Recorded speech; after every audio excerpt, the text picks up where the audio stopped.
د اشغالو یوازینی او ځانګړی مخزن جوړول د کابل د سیند څخه اینجا په چی خاطر آمده بودی پسر جان؟ پیش کفتره. کفتره را دیدی؟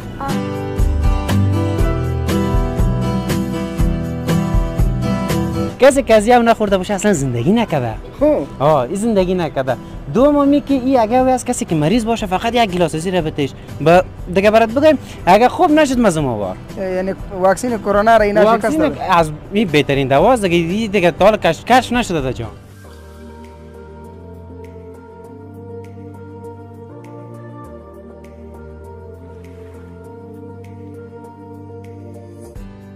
دریای کابل تاریخچه طولانی و بزرگ،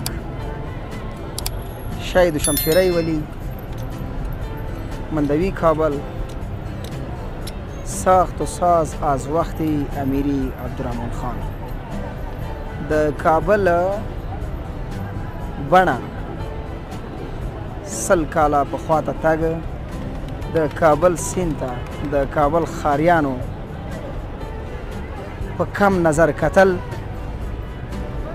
د اشغالو یوازینی او ځانګړی مخزن جوړول د کابل د سیند څخه،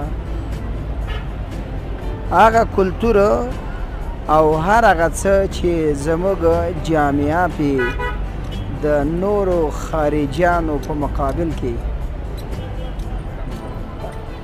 لوړیږي.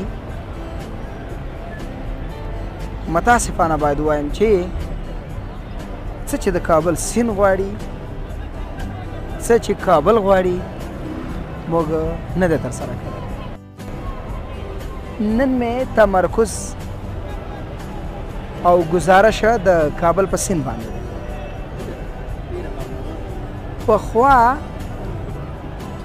د کابل د ښار جوړېدل یوازې او یوازې د کابل د سیند له برکته و.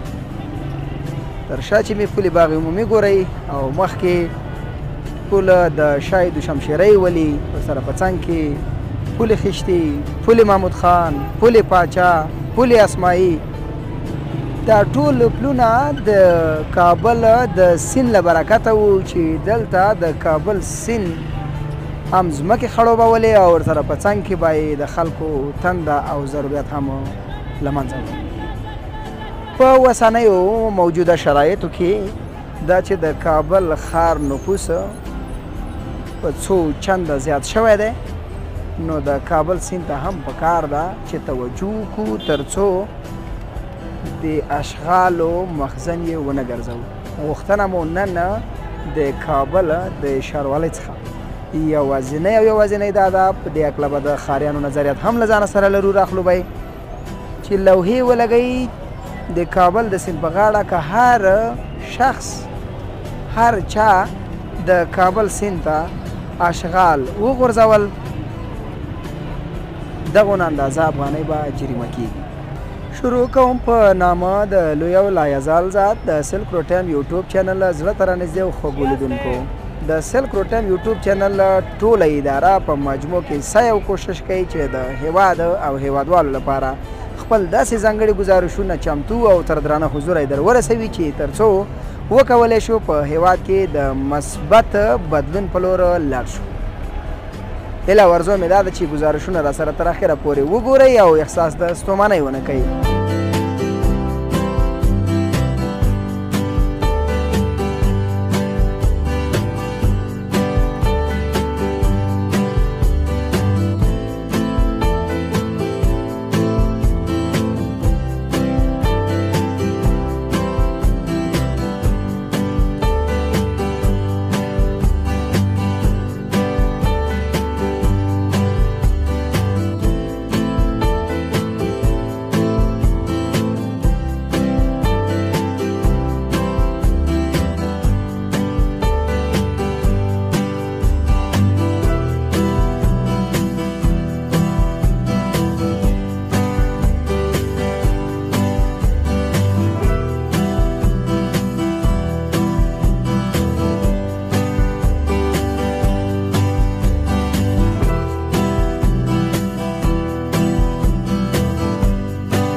بیننده نازنین، امروز اولین مصاحبه ما از این شیر بچه شروع میشه. پسر جان منده نباشی، منده نباشی.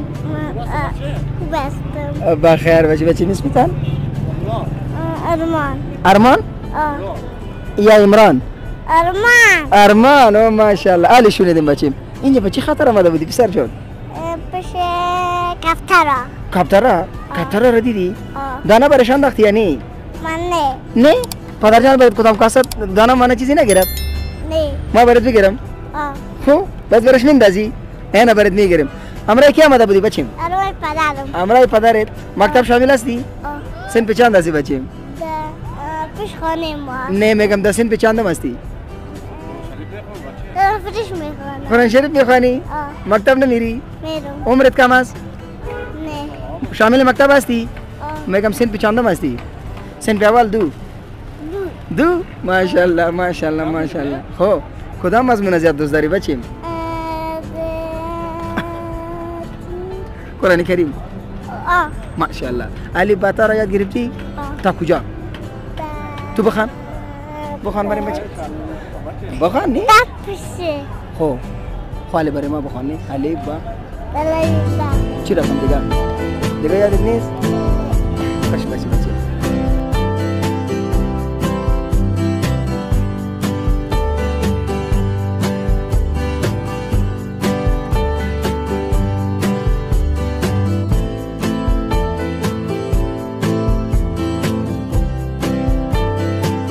بیننده نازنین کشته وطنی، شربت کشته وطنی است و بسیار با نازلترین قیمت باید بگویم که در مقابل 10 افغانی فوق العاده. بس زم خالی دوستانو څوک چې لري استه کور کې ځان ته جوړه کې نوشي جانې کوي ولی جان فرمایش ته وای راځه نن در باندې د کشته شربت خورم مخکې ځو.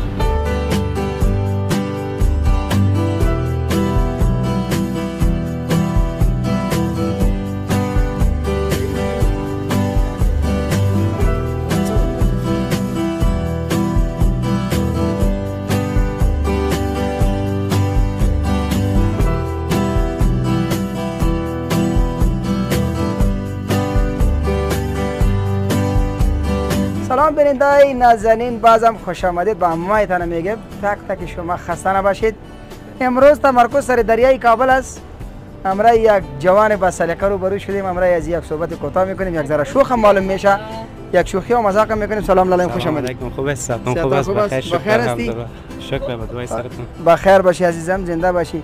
اگر اول در مرحله اول به بیننده ما خود معرفی کنید. این جانم محمد یونس ولد سیدابی، باشنده ولایت کابل هستم، یکی از کارمندای رستوران پاکیزه. رستوران پاکیزه جان. آب دریا چطور است؟ در مورد دریای کابل نگهداری از این کسی هم نخورده باشه اصلا زندگی نکرده. خب این زندگی نکرده. دومی که این اگه از کسی که مریض باشه فقط یک گلاس زیر بتش با دیگه برات بگم اگه خوب نشد مزه آور. یعنی واکسن کرونا را اینا شکست از این بهترین دواست دیگه تا حالا کش نشده در جان. درست. این کش نشده فعلا. تنها در کابل است. فعلا در کابل است، نه افتتاح کردیره. این فعلا نه افتتاح شده. امی هتل و غرفه در مورد ازیا چی نظر داری؟ این هتل کسی بخواد این کلش هتل است دیگه باید حسابی خیمه یکا که زدن مردم می از خارجا یا که میان فقط از این گلاس میخوان او بنوشن. نوش جانشان. نوش جانشان. میای مال سر اصل موضوع. دریای کابل یک تاریخچه بسیار طولانی و دراز دارد. مردم همی اشغال و کثافت در دریای کابل میندازند. نظر شما چی است؟ والا اگه از نظر قانونی خوب بگیم خوی اشتباه است، اگه از نظر خودم البته بگی خوب است. خوب است تویی که در لب خانه پرتن و اینجا خوبتر از پرتن بخاطر هم تصفیه میکنه یا خوبی چه داره. خب هم تصفیه میکنه. از شهروالی کابل اگر یک لوحه و چیزا را نصب کنه اینجا که مردم ببینه که جریمه میشین اشغال نندازین در دریای کابل به خاطر که این اگه صاف باشه به نظر خودتان هم برای زراعت هم برای مردم بسیار یک اسایش پیدا میکنه. والا ما خود سابقا همین پلانا رو در سر ما داشتیم که ما همین دریا او پاک به همین یک چپری ده یک چهار تا جوان هم میشینه، یک چهار تا ریسفید هم میشینه، یگه خوب هم است، یگه استفاده هم است و کشت زراعت هم خوب بیخی خوب است بالکل. خب این یک ذره مشکل ما است که یک ذره کابل بلندتر است، از دیگه کشورها نمیتونیم از مثلا از دیگه ولایت‌ها نمیتونیم راحت‌تر جو کش کنیم بریم. خب این نه خب فعلا خب ما شما او داریم باید نگهداری و حفظ مراقبت از هم باید شود. خب دیگه کوشش میکنیم پلان نظریه رو میرسونیم. خب میگیم کس نمیشنوه فعلا. توکل به خدا. توکل به خدا. خوش باشی عزیزم. خوش باشی. خواهش.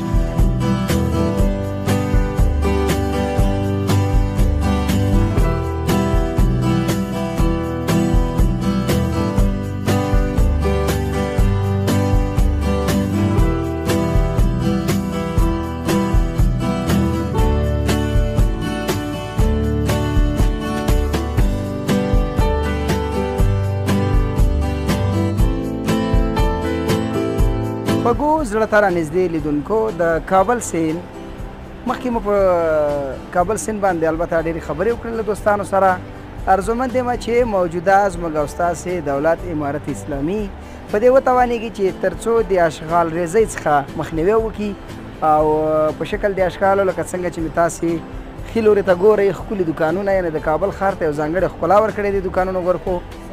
هغه بل طرف ته چې سرای شهزاده د امنیکۍ مشاهده کوئ همدې هغې طرف ته هم همدغسې غرفې کېښودل شي همداسې دوکانونه کېښودل شي چې تر څو جوړ شي البته چې تر څو د کابل دغه کومه بیکاره بڼه چې په موجوده شرایطو کې ګورو د یو بعضې ځایو دا هم ښکلا پیدا کړي او د کابل ښار ته یو ځانګړې ښکلا وروبخي. خپلې خبرې به را لنډې کړم خوږو لیدونکو که مو زموږ چینل نوي سبسکرایب کړی در سره ضرور لایک کومنټ شیر او سبسکرایب کړئ. تر یو بل یو دغسې یو ځانګړې ګزارش او خپرونې چې زه صاحب الله صافی سره د قدرمن ټیم ستاسې په ښکلي او درانه حضور کې حاضرېږم. تاسې په لویو بخښونکي خدای سپارم هر چیرې چې یاست تل د هېواد د ترقۍ ابادۍ او سوکالۍ په هیله. السلام علیکم ورحمت الله وبرکاته.